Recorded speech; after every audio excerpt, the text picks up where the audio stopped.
bí ṣe dìjà náà rẹ o bí ṣe dìjà bí ṣe dìjà náà rẹ o bó ti ṣe dìjà bí ṣe dìjà rẹ o gbogbo ọmọ Yorùbá ẹ bọ́ bí o ẹ wá wò ó ẹ wá gbọ́ irú àrà tí àwọn darandaran tá a tó sọ̀rọ̀ àwọn di darandaran tí wọ́n dá sí olóyè Sunday Adéyẹmọ Ìgbòho ṣá.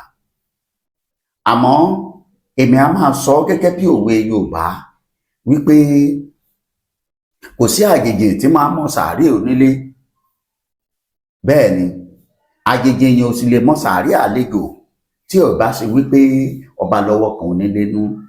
Kò sẹ́ni tó lè mọ irú ẹja irú adìẹ tá a sè sínú ìsasùn ọbẹ̀, bóyá dúdú ni àbí funfun, bóyá àgíríkì ni tàbí ìbílẹ̀, tí ọba lọ́wọ́ alábòsí kan tá a fi pamọ́ sílé.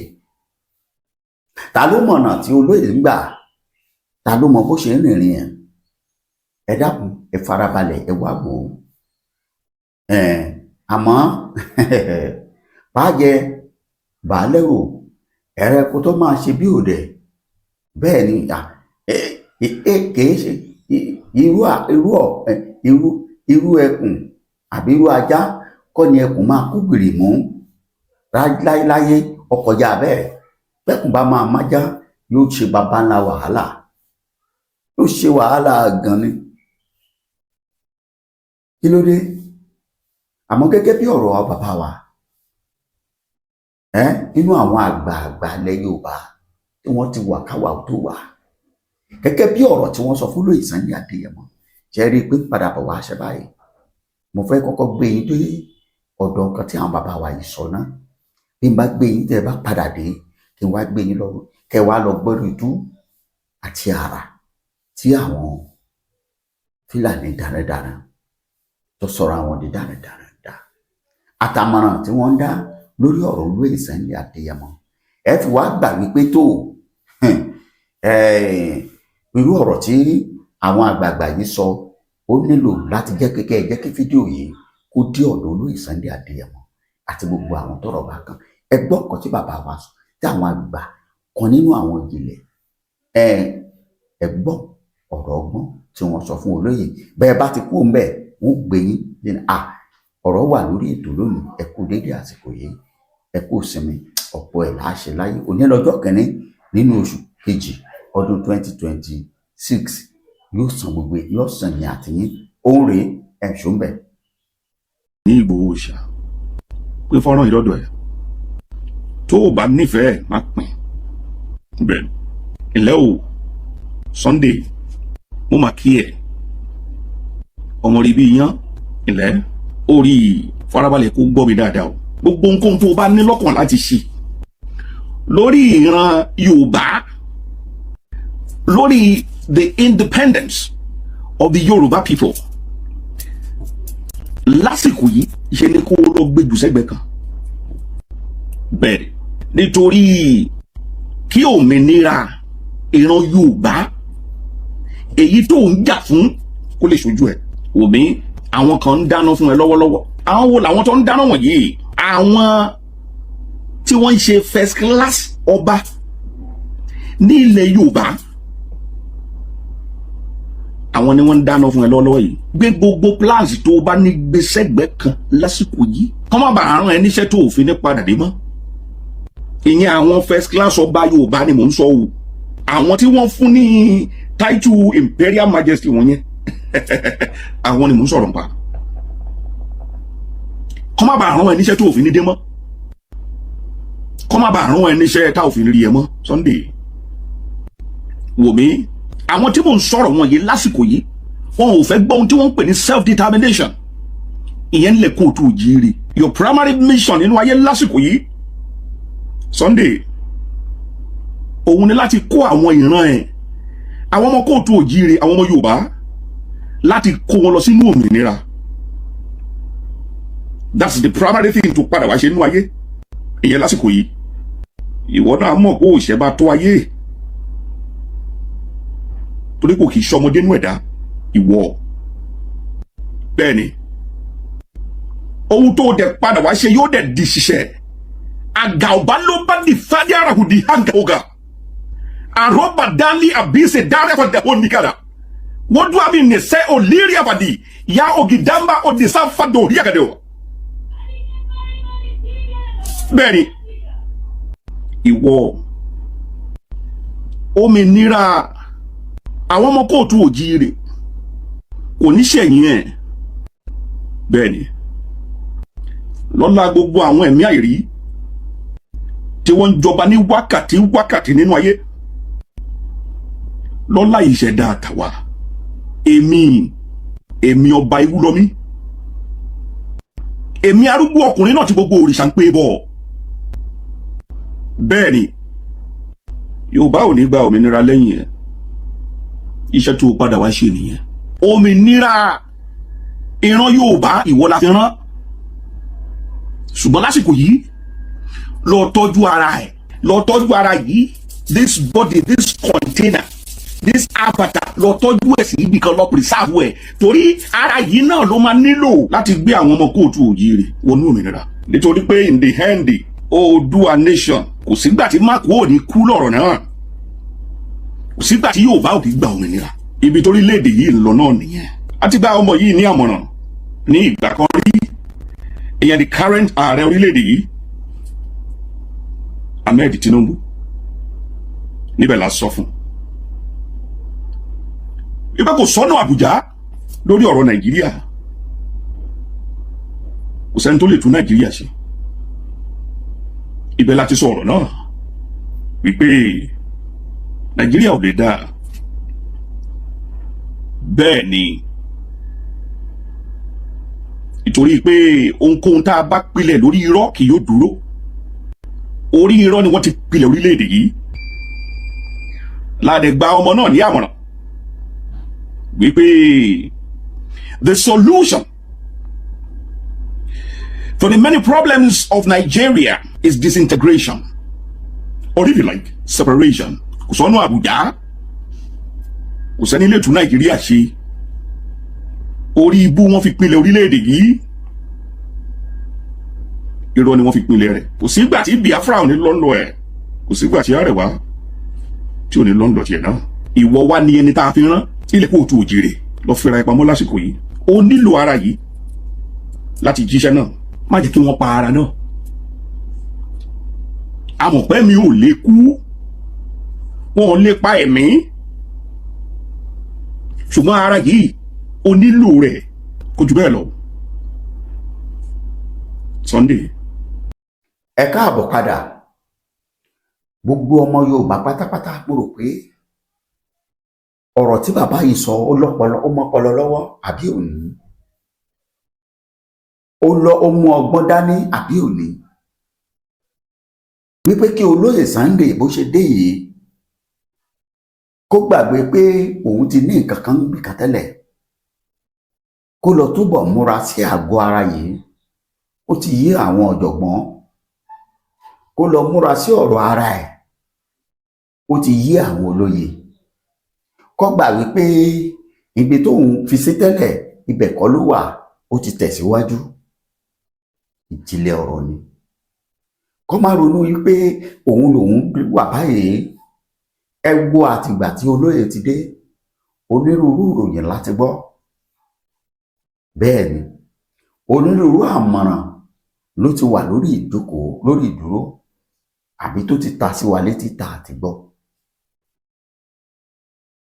onírúurú nǹkan la ti rí, onírúurú nǹkan táwọn olóyìnbó ń pè ní attempt ló ti ṣẹlẹ̀ sólóyè.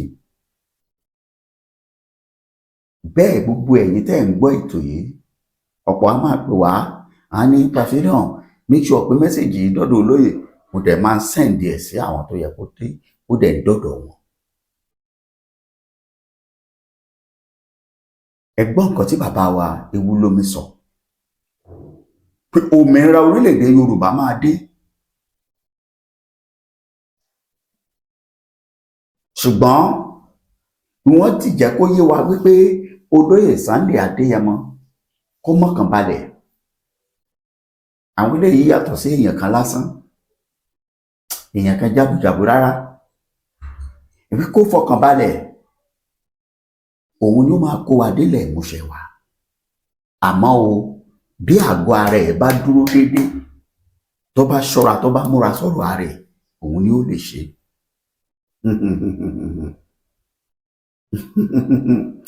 Ọmọ Yorùbá, bóyá òye ọ̀rọ̀ tí mò ń sọ òye yín. Mo ní ṣé ọ̀rọ̀ tí bàbá yìí sọ tó mọ́gbọ́n dání, ẹ bá mi ṣe fídíò yìí. Ẹ má gbàgbé ohun tèmi fẹ́ràn jù ní pé bẹ́ẹ̀ ṣe ń ṣe àì orílẹ̀-èdè Yorùbá ní kẹ́ ẹ máa pè.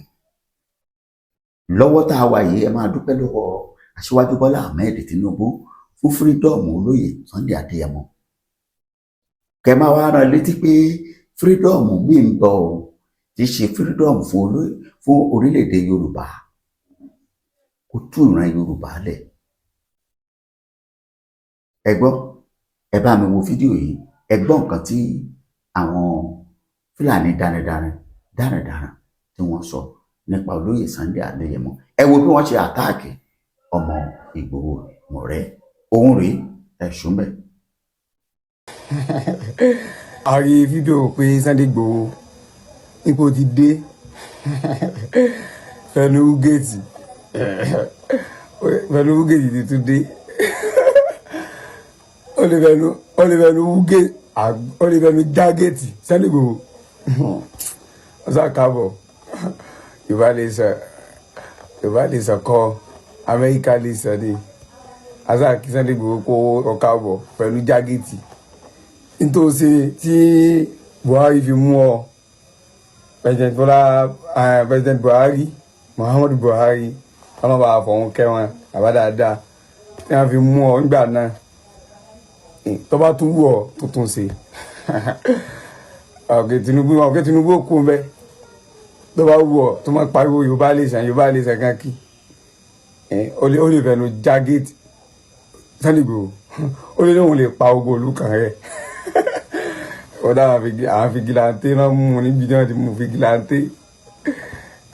Ọ̀sán káàbọ̀ dé Mr. Sunday Igboho, ẹ káàbọ̀ bí dáadáa lẹ dé, ẹ ti fún ìbáyìí, ẹ̀rìn bó bá ṣe wù yín, ọmọ yín lọ́wọ́ à ń bẹ̀. Gbogbo tí ń jẹ́ Yorùbá lè sàn kọ́kọ́ ká kú, kò sí tí ń jẹ́ Yorùbá lè sàn. Ẹ̀rà nílọrin báyìí, ọ̀sẹ̀ jẹ́ dán wò. Nígbà tó fẹ́ dán wò nígbà kan nílọrin tí tọwa Kwara State kò lè lu lọrin àti capital city Kwara ń gbé kọ́ wá sí rally rẹ̀, ó yà lọ àwọn gbóná bẹ̀rù àwọn àti kò pé lọrin ní ọ̀wà ni àwọn ibẹ̀ gangan wọn bá ti mú nígbà yẹn, àwọn lọ́n sànù rẹ̀ kọ́ wá lọrin. Kò sí ní jẹ́ Yorùbá lè sàdákùn bá káńsù rẹ̀ Yorùbá lè sàn, kò sí ní jẹ́ bẹ́ẹ̀ nílọrin báyìí. àwọn ọ̀sẹ̀ fẹ́ gbọ́ ní jẹ́ Yorùbá lè sàn. Ẹ káàbọ̀ sà, you are highly welcome sir. A rí fídíò pé Sunday Igboho. Ẹ káàbọ̀ padà. Bákan náà, ibẹ̀ ẹ ti gbọ́ nǹkan tí ọmọ Fúlàní yìí ń sọ. Ẹ gbọ́ nǹkan tí gbogbo wọn ń sọ lẹ́nu lórí ọ̀rọ̀ òmìnira orílẹ̀-èdè Yorùbá tí wọ́n ń sọ fún olóyè Sunday. Mi ò fẹ́ kí gbogbo ẹ̀yin ọmọ Yorùbá fojú wò pé ọ̀rọ̀ lásán ni, torí wípé àwọn tó jẹ́ bàbá wọn, tó jẹ́ ọ̀gá wọn, tí wọ́n pera wọn ní Mèyàtì Allah, gbogbo ẹ̀ka tilẹ̀ Yorùbá, ṣe mọ̀ pé àwọn gómìnà wa, àwọn ọba wa àtàwọn olóṣèlú ilẹ̀ Yorùbá, ọ̀pọ̀lọpọ̀ wọn 95% wọn ló gbàgbọ́ nínú wọn Nàìjíríà. Just ordinary 5% ní ó gbàgbọ́. Àwọn 5% tí ó gbàgbọ́ nú ẹ̀yìn wọn ò tó ẹrú tí jáde. Ẹ̀yin náà lẹ sọ pé majority carry the vote. So tí ọ̀rọ̀ wa bá rí bẹ́ẹ̀, kò sí ẹni tó gbọ́dọ̀, kò dìgbà tí wọ́n bá ń sọ fún wa ká tó mọ̀ wípé ìran Yorùbá gbọ́dọ̀ kó ìsára, pàápàá àwa àárín tá a wà lásìkò yìí, pàápàá àwa àárín ọ̀dọ́ ìgbà yìí. Torí èmi a máa sọ fún gbogbo yín ní gbogbo ìgbà pé ọ̀dọ́ ló lè jìjà yìí. Àwọn àgbààgbà tán ti wọ 60, 70 díẹ̀ náà lè ṣe, kì í ṣe gbogbo èèyàn ló lè dàbí bàbá wa Professor Banji Akintoye at going to 100, 90 something, tó sì dúró pé òmìnira orílẹ̀-èdè Yorùbá ló jẹ òun lógún. Kí ni nǹkan tóun tó ń fẹ́ láyé tóun ò ní? Ẹ má jẹ́ tàn yín, gbogbo èèyàn ló mọ̀. Kì í ṣe pé bàbá yìí ń padà bọ̀ wá di ọmọdé débi pé yóò wá di mínísítà àbí yóò di prime minister àbí yóò di nǹkan kan lórílẹ̀-èdè Yorùbá tó bá dé o. Bí orílẹ̀-èdè Yorùbá bá dé lónìí tí mò ń sọ̀rọ̀ yìí, tí wọ́n gbé àṣà lé bàbá lọ́wọ́, bàbá ò lè dipò ọ́fíìsì kankan mú. Bẹ́ẹ̀ kò sí ọmọ bàbá tó lè ṣe tá a sọ pé ń jà fọmọ ẹ̀, ṣùgbọ́n fún èmi àtẹ̀yìn báyìí náà, ọ̀rọ̀ olóyè Sunday là ń sọ báyìí àti àwọn àjọ Fúlàní pẹ̀lú nǹkan tí bàbá wa tó sọ̀rọ̀ ṣáájú yìí, bàbá wa Ìwúlọ́mọ, wípé kí ẹ lóye o, kí ẹ sára dáadáa. Ẹ̀yin tẹ́ ń tẹ̀lé olóyè, ẹ dákun ẹ bá mi pín fídíò yìí kó dọ̀dọ̀ bàbá. Èmi fúnra mi ó sọ, ó ṣe àìdọ́dọ̀ wọn. Torí pé ìgbà míì ń bẹ tó jẹ́ pé tí n bá wo àwọn ẹ̀mí, ẹlòmíì ó ń wùwà pé ìwà tó wà lọ́wọ́ olóyè Sunday Adéyẹmọ kọ́lẹ̀ yìí ń wù yìí. So èmi náà personally, pẹ̀lú àwọn nǹkan tó ń ṣẹlẹ̀ táàrin yìí, mo ń fi àkókò yìí bẹ̀ bàbá wa Sunday Adéyẹmọ Ìgbòho Òòṣà, ẹ kíyèsára o. Ọ̀rẹ́ mi ní àtijọ́ wà tipẹ́, àtijọ́ wà ń struggle tipẹ́, àtijọ́ wà lẹ́yìn Ládọjà, àtijọ́ bá Oyinlọ́lá ṣe, àtijọ́ bá Lam Adésínà ṣe, late Lam Adésínà, àdúró nígbà Kálà, àdúró nígbà Adédùbú. Èmi àti ẹ ṣọ́ra sà. Ẹ gbọ́, mo ní kẹ́ ẹ ṣọ́ra ṣe. Àwọn àgbà ní ìlú ìjímèrè ṣọ́ra gùn, kó má bàa gùn bí aládì, ṣọ́ra gùn. Ẹ ṣọ́ gígùn. Ìgbòho kì í ṣàgbèrè, tó bá jẹ́ bẹ̀lẹ̀ bá ti fẹ́ mu ẹ lè jẹ. Ìyàwó méjì ló ní, lẹ́yìn ìyàwó ẹ̀ kò yàn ní. Ṣùgbọ́n àwọn ọ̀rẹ́ yìí, ẹ wo bí èrò bìbà, bí èrò ṣe ń rọ̀ tẹ̀lé lẹ́yìn, bí wọ́n ṣe ń ṣe ayẹyẹ ẹ̀ní, bẹ́ẹ̀ làwọn ọ̀ràn kan nínú àwọn ọ̀rẹ́ Yorùbá nínú wọn ò dùn sí. Pàápàá lójú ayé wọn, lójú wọn, nínú ìmọ̀ wọn, thinkings wọn, wọ́n ti mọ̀ wòye pé 2027 Tinubu máa gbówó fún, Lágbájá máa gbówó fún, Tẹ̀mẹ̀dó máa gbówó fún, ọmọ tó máa more richer than us. Nígbà tó wà nínú ìgbèkùn ayé tí wọn ò jẹ́ ó láǹfààní àti yọjú sí rí ẹ̀, nígbà tí yẹ wà lórí àìsàn tí ikú, kò sẹ́ni sọ̀rọ̀. Ẹ ti sùn. Nígbà tí wọ́n gbẹ́sẹ̀ lé báǹkì ẹ̀, tó yẹ pé àwọn kọ̀ọ̀kan náà ń ṣèrànlọ́wọ́ pé gbà, àti tó bá jẹ́ pé kò tí build family ẹ̀, kó build ìyàwó àtàwọn ọmọ kí wọ́n ti dúró lórí ẹsẹ̀, kò ní lè survive for 6 years. Àwítán àwọn ọmọ Fúlàní burúkú yìí, àwọn ń sọ̀sọ̀kúsọ lẹ́nu. Àmọ́ mo fẹ́ kó yé yín o, ìṣe Fúlàní nìkan ló ń sọ o, ẹ̀yin ọmọ Yorùbá wà níbẹ̀. Àmọ́ kò sọ́nà tẹ́ ẹ fẹ́ gbà, ojú oró báyìí ní lékè omi, òṣì bàtà ní lékè odò. Bẹ́ẹ̀ ni òun ni ó borí yín o. Ẹ ṣé mo dúpẹ́, á tún pàdé, ẹ bá mi share orílẹ̀-èdè Yorùbá ní kíákíá. Ó dàbọ̀.